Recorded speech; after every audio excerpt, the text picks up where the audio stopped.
Hi, this is E. David Crawford, Editor-in-Chief of Grand Rounds in Urology. This whole COVID-19 pandemic has had some major impact on how we practice medicine. I think we are all experiencing that. One thing that has emerged as helpful has been the whole concept of telemedicine.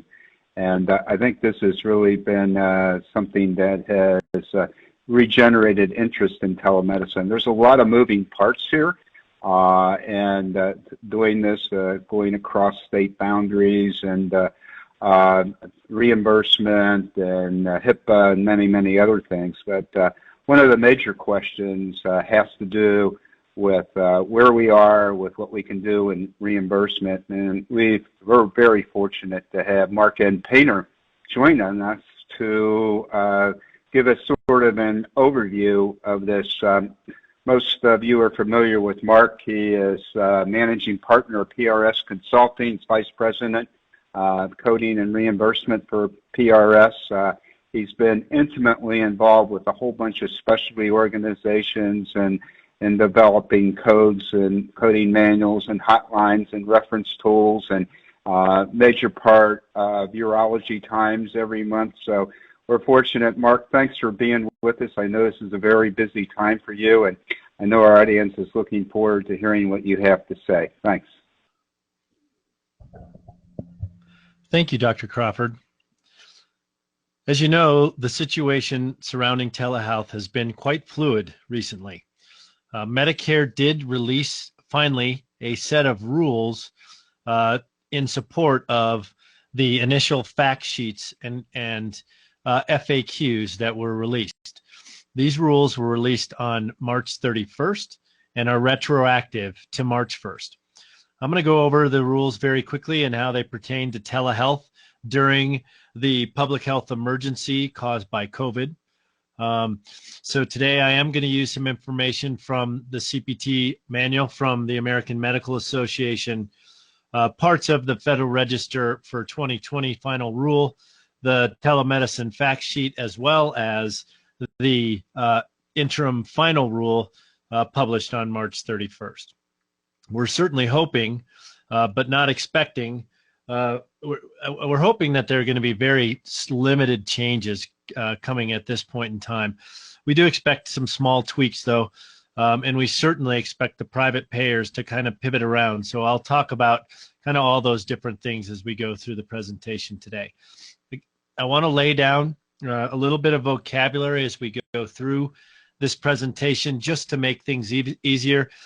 We use telehealth and telemedicine as somewhat interchangeably to describe different things. So I just want to be clear that during the presentation today that I am going to refer to those remote encounters that are provided with synchronous data, meaning live video and audio. I'm going to refer to those as telemedicine visits, and then telehealth visits or telehealth I'm going to use to describe encounters that include with asynchronous data or telephone interactions. So those would be those interactions that are done simply over the phone, sent to you, and you work with the patient over the phone or another physician, or you're going to have those events where you interact with the patient via your web portal, so more or less on an email or messaging system that is HIPAA secured. The telehealth doesn't require live video. There are different rules surrounding each one of those. Now, all of this has been made possible as the Secretary of Health and Human Services was given extra powers to make changes under the Stafford Act and the Corona Preparedness Response Supplement Appropriations Act. So things have been relaxed a little bit. The rules are very different during this public health emergency, and so we've got some things that allow us to really continue to provide care that the patients truly need during the shelter-in-place orders that everybody is currently experiencing, or most of you. So first up, new patient visits. These are again, so these are telemedicine, and I'm just going to say again that these are audio and visual synchronous. So CMS has made it very clear that they will not enforce the existing requirement that patients have an established relationship. What this means is that a physician can provide and document and charge for a new patient visit using this telemedicine technology with remote encounters. That was something we couldn't do. We can now. The established patient visits, 99212 through 215, notice I did not include 99211, can also be reported for remote office visits. And they are also subject to that telemedicine guideline of audio and visual connection. Now, one of the things that is difficult to do at this point in time, as everyone's under stay-at-home orders, including physicians, even though they do have some ability as a critical business to go into the office. Medicare has made some accommodations so that not only can the patient be out of the office and in their home receiving telehealth or remote services, but the physician can also work from their own home. When you do work from your own home, when you are providing those services, you are allowed to report the place of service, which is billed within the system under a place of service code. That place of service would be 11, meaning an office-based service. And instead of using the location or the address of your home for the place that the service was conducted, you are allowed to use the address of your office. So that should already be set up in your system. That has an appropriate number called an NPI2, which allows you to bill without having any issue. So the main reason that they've done this, and this is a switch from what happened in the very beginning as they introduced some of these rules on the fact sheet, but essentially what they found is they couldn't process claims appropriately using the telemedicine visit place of service 02, and that they needed to switch to the place of service 11 so that they could pay you the non-facility or the in-office face-to-face rates that were promised in the initial release. And they didn't have necessarily all the time and effort, nor necessarily the personnel to go in and have everybody reprogram their systems. So instead, I think they quite wisely relaxed the rules to allow for place of service 11 and allow you to bill with the actual address of your office. Now, additionally, to expand what you can do to connect patients with video and audio services, knowing that patients aren't really used to this technology and that not all physicians are really set up with some of the new technology, CMS relaxed the HIPAA rules surrounding the type of equipment that can be used for telemedicine visits. Normally, you need a HIPAA-compliant platform to provide all of these services. Under the public health emergency, they have stated that it is okay to use tools commonly available on cell phones like Skype and FaceTime. And that list goes a little bit longer, but I am going to encourage you, as we think that at least we are going to be under some of the public health emergency restrictions through the end of April at this time, if not longer, that you should really consider adopting new telemedicine and HIPAA compliant technology. The other thing I'm going to say is that, realistically, when this crisis is over, the information and feedback that we are getting from both physicians and their staff is that patients like this service. There is a convenience to it. There's certainly some of the folks that have gotten up and moving fairly quickly a way to do this in a relatively time-efficient manner.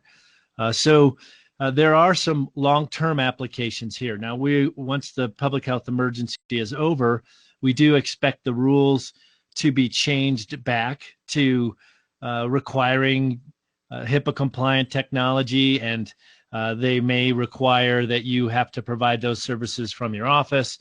There's a number of things that the restrictions will, once the public health emergency is over, will go back into place.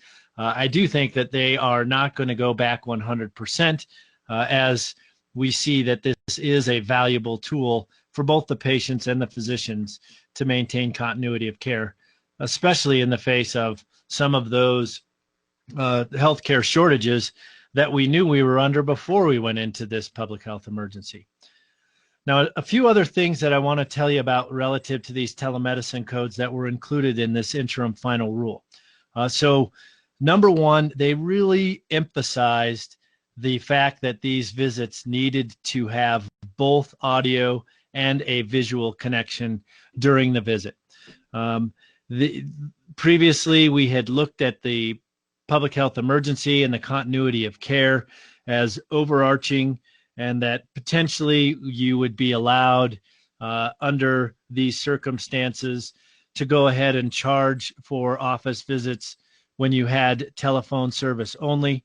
But Medicare has opened up a new set of codes and opened it up for both new patients and established patients. These are the CPT codes 99441 through 99443. These are telephone only visits that are based on time, and there is some specific language within the interim final rule that really drives us to advise you to use those codes instead of the office visit codes if you are unable to establish a video link during the encounter. Now, the other thing that was clarified here, and this is great news across the board, is that they are going to partially implement the changes that are proposed for evaluation and management documentation for 2021. They're going to partially implement those now. What this means is two things. First of all, time, which can be used to charge for both new and established patient visits, which used to be restricted to face-to-face time and time spent and requiring 50% to be spent in counseling or coordination of care. Now, the time definition has been expanded to allow for you to count all the time that was spent pre-visit, during the visit, and post-visit. Now, you can't include your nursing staff or your ancillary staff time, but if you document the time that was spent pre, during, and post related to that encounter on a single date, then you can use that full time load to report your evaluation and management service based on the times assigned in the CPT manual, remembering that those times are averages. They don't require that you spent half that time in counseling or coordination of care either. So that'll loosen things up a little bit and allow you to use time a little bit more freely. Secondly, they implemented the portion of the 2021 section that really removes the requirements for a full history and a full physical exam for any new patient or established patient visits, stating that you just need to do the history and physical exam that are medically and reasonable and necessary for the visit, document that, and then select the level of service based on your medical decision making. And the partial rollout is because they have not yet rolled out the requirement that you use the new medical decision making rules that are proposed for 2021. So you can use the existing medical decision making rules, and as long as you document appropriately the effort that you've provided during that time, you will be able to use either time or medical decision making and not really worry about the history and physical that has been recorded. As I mentioned previously, Medicare has changed the way they want these services reported. They have indicated that your place of service should really be based on what would have been the place of service if you would have made that encounter with the patient in a face-to-face environment.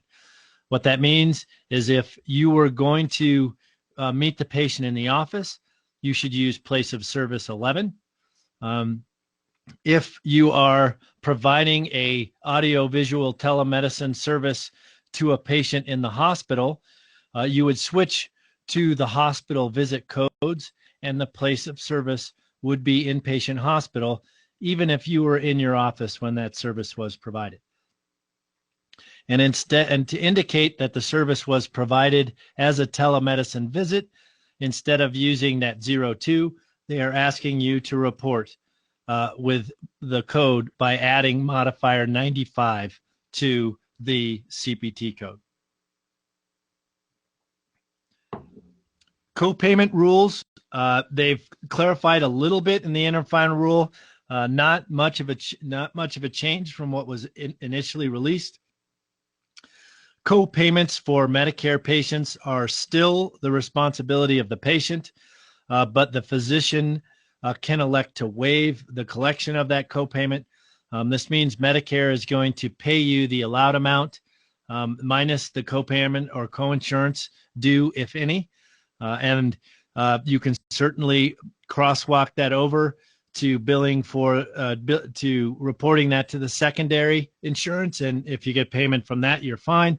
But what was required before the public health emergency was that you had to go at least bill and try and collect that copayment. Now you do not even need to try that, so you can waive that, and ultimately your patients have been made aware of that. And what we're seeing in the private sector is that those have been waived by most of your private sector payers.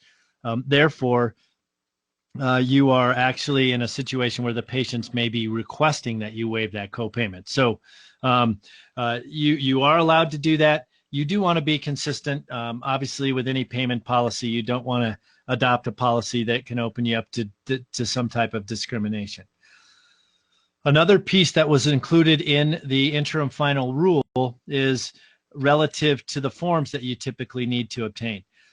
Typically with a new patient visit, you're going to have the patient sign a financial, a HIPAA, and maybe even now a telemedicine policy that blanketly talks about what the patient's responsibility is and what releases need to be made. During the public health emergency, you are now allowed to get those written signatures after the visit has occurred, and you can do blanket signatures that will actually address the services provided for an entire year. So you don't have to get those written before you see them, or even right afterwards. You can potentially wait until after the public health emergency has ended and see the patient in person. Now, that doesn't mean that you shouldn't have something in the record that explains to the patient your policies. So you do want to, and we're encouraging you to develop verbal written consents. You'll absolutely have to have a verbal consent in the medical record that for that encounter, that the patient understands, in fact, that the encounter is being provided and using audio and visual services, and that they will be reported to your insurance company.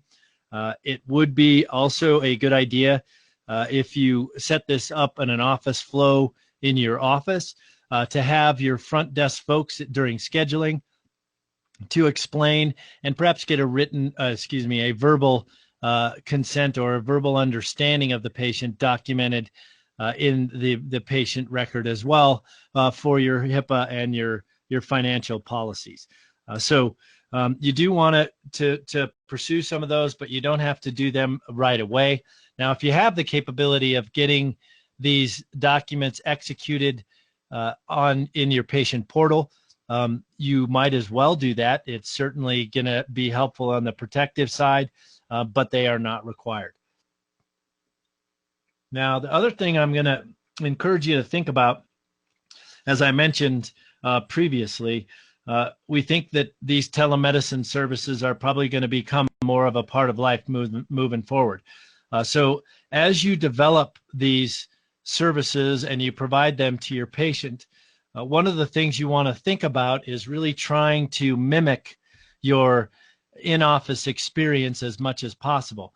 That would include things like pre-service or pre-encounter services provided by your front desk or front office staff, even back office staff working with the patient to get set up with audio visual and updating the electronic medical record like they would normally do as they're setting the patient up in your office, and then transferring the audio visual interface to you for the visit alone.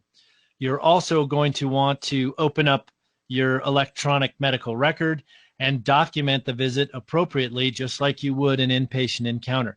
So you do want to kind of mimic that encounter. A couple other tips that we've heard already from folks that are providing these services is you do want to try and stay a little bit more focused on the urology events in their lives and what you're treating the patient for, like you normally would in an office-based setting, knowing that you have other patients in the wings.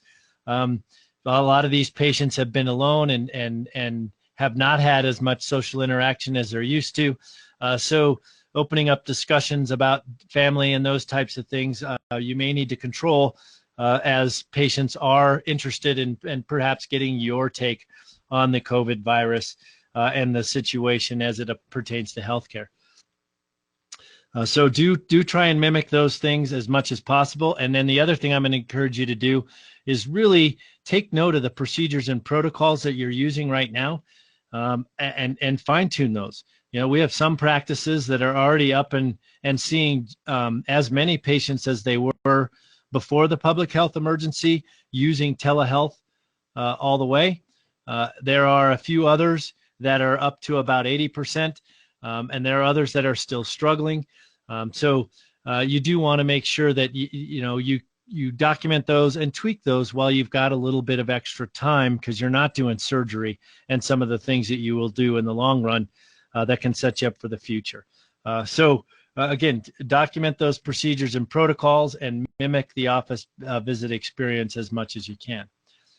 Now, when reporting these telemedicine services to other payers, you're going to have a few differences here and there. Like everything else we do, you've seen one payer, you've seen one payer. Medicare has one set of rules. A lot of the other payers try and chase it to a certain degree, but may or may not get there entirely. So a few things that you want to look at. Most of the payers are indeed following Medicare's lead generally. Now, Medicare Advantage plans, and I'm looping those in, they are treated as private sector payers. Now, they have the ability to go further than Medicare in what they release. So one of the things that a lot of the Medicare Advantage plans have done by directive is they have waived the patient copay, but they have not changed the allowed amount. And in this case, I would say that instead of waiving the patient's copay, what they're doing is covering the patient's copay. So that is allowed in a lot of your Medicare Advantage plans. This is also true of many of the larger national health insurance plans.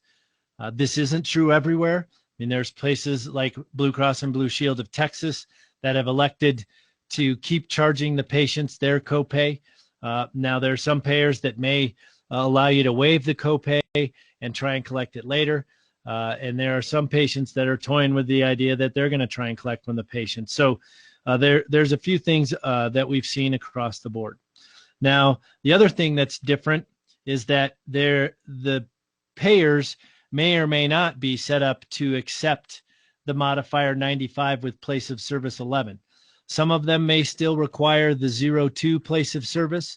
Some of them may require the place of service 11, and they may require you to use different modifiers than 95, like the GQ or the GT.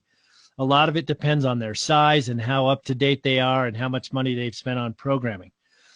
Our recommendation and our approach with our billing clients at this point in time is to initially use the place of service 11 and the 95 modifier, just like we would with Medicare. And then if it's rejected or we have an issue on processing, we will go back and try something else.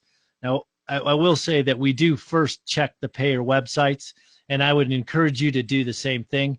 If we have a known pathway that's established through the payer website, we're going to use that the first time through. There are also some payers that have made the decision that they will allow for telephone-only visits under the inpatient, or excuse me, the new patient and the established patient codes. So you're going to again need to check with your payers to see if you've got a little more leeway of technology interface with your remote patient visits for some of your payers. Now, as you go through all of this, one of the things that we get asked about is what about prior auths and co-payments and those types of hurdles that were in place before the public health emergency. A lot of those are still in place. And in addition to those still being in place, a lot of the payers have their staff on stay-at-home orders. So dealing with the payers via telephone is very difficult right now. They are short-staffed. We have long wait times. So you want to explore your web-based options as much as possible. Look at their websites for information. See if they have web-based eligibility and verification.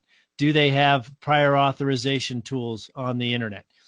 And utilize those as much as you can. Now, the other thing that's out there, unfortunately, and this is for Medicare as well as some of the payers, these changes have come across so quickly, they have not been able to actually make changes in their programming. So we have had folks that have already tried to submit the telephone visit codes I mentioned in the previous slide, the 99441 through 43, and the payers aren't set up for those, and so they're rejecting right now. Be patient. You can resubmit those claims to Medicare, so you may want to just hold on to those until you find out that they are processing. And again, your websites are going to be your best asset in finding out that information. Now, moving over to telehealth, they have made some changes here as well. Now, in the telehealth world, they have opened it up that the patient may be either established or new, and that does allow you to provide these services a little more broadly. That also means that they've relaxed the requirement that the visit be initiated by the patient. So you've got a couple of different changes there. Now, they still have kept in place the parameters around which these codes can be used, meaning the visits cannot be conducted, or charged for if they are, in fact, a follow-up from an E&M service that has recently been provided. They say roughly within the last 7 days, and they cannot be charged or reported for those encounters which are going to lead immediately to an in-person or a face-to-face visit. So what you really need to consider here is that if you're doing something like a quick follow-up on a test that you were able to get from the patient, maybe that was negative, and all you're doing is to call them and tell them it was negative, that's really a follow-up from your previous encounter. That should not be billed. Or for a patient encounter that either audio, visual, or just with the phone, maybe you can't get enough information out of the patient to really truly diagnose them, and you say, hey, this isn't going to work. We're going to need to have you come into the office. Those should not be billed either. Now, here are a few codes that are available to you in the telehealth world. So number one, your telephone calls that CMS had in place beforehand, the G2012 and the G2010. Now, these are really set up for very brief encounters via the telephone. They are going to be really those types of encounters where the patient has maybe a known problem with them. It's one of those quick things that you may have billed with a level 2 or was a nursing visit that you're now providing as the PA or the MD. And then there's the G2010, which is used to report those encounters in which the patient sends you images, recordings, or some pictures, and you're able to get back on the phone with them very quickly and tell them, yeah, you're fine, not something to deal with. Now, these are the new codes that CMS has opened up for telephone calls, and these may be a little bit more appropriate than those G codes in a number of different circumstances. Now, these are the first sets of codes that I'm going to expose you to, and notice that these are for your qualified non-physician health organization professional. So these are nurses or folks that typically could do a nursing visit in your office. They're providing these services via the phone. These are time-based encounters, and the nurse would be maybe checking with a mid-level or a physician to make sure that the instructions are done appropriately, but really the heavy lift of this visit is being done by your support staff. And they would need to record, like any other nursing visit, the services that were provided, but they're also going to want to note now with these, because they are time-based, the time that was actually spent for that encounter. The new 99441 codes, or actually the newly allowed 99441, these codes have actually been in the CPT manual, 42 and 43, are the equivalent to those telephone call visits, but now these are for services that are provided by the physician or the mid-level. Now, these are also time-based. They also require that you carefully document what you did and the time that was spent. Now, you cannot record or include the time that was spent by your staff for these services, but you can record your time that was spent relative to these telehealth encounters. Now, these pay this 99441. You'll notice the time frame of 5 to 10 minutes is exactly the same as the G2012. So the 11 through 20, or the level 2 and the level 3 codes here, allow you to report additional time spent. This code, the 41, pays slightly more than the G2012, and then these other two visit codes, the 99442 and the 443, do pay more for each level, but they do not meet the level of payment that you would receive for a standard evaluation and management visit.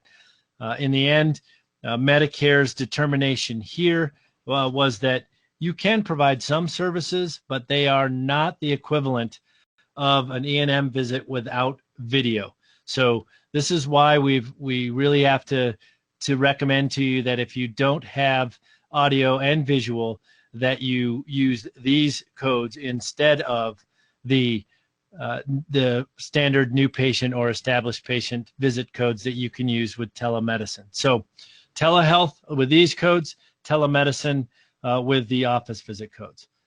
And then finally, I wanted to talk a little, show you a little bit about the codes that are available to you for telehealth visits that don't involve the telephone, because they're a little bit different in that they allow you to count the time spent over a period of 7 days. So if you look at that from an interactive standpoint, or maybe as an example, these would be visits that maybe the patient would ping you through the portal. You email them back, or you message them back in a secure fashion, asking them some additional questions. The patient gets back to you with those answers. You get back with another question. They provide some additional answers, and then you're able to provide them some solutions, maybe a prescription or some advice on how to treat their problem. That encounter could take place over a period of 2 or 3 days, depending on how active everybody is within their messaging system.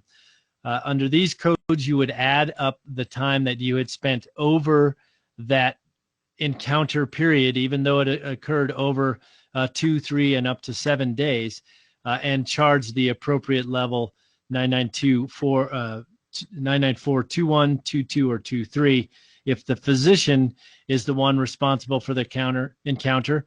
And again, I'm going to remind you that this has been opened up to both new and established patients. So even though it says established patient, you can use it for either. And then your G20, 61, 62, and 63, which are used for your support staff encounters using the telecommunications technology in telehealth. Now, the one thing I will clarify here that we've gotten questions about is that the time spent of a nurse potentially being your typist relative to these messaging encounters, and I don't mean to diminish their services to relative to their efforts, but in fact, the amount of time that they spend, it is allowed to be done, but it cannot be counted towards the total time that you report and include in the billing level. Again, we hope that the information that we have provided here is helpful. We expect that the major changes that CMS is going to make have been made. There are a few other provisions in that final rule that are potentially affecting your practice that we did not cover today. So I would encourage you to explore the Medicare website for the interim final rule.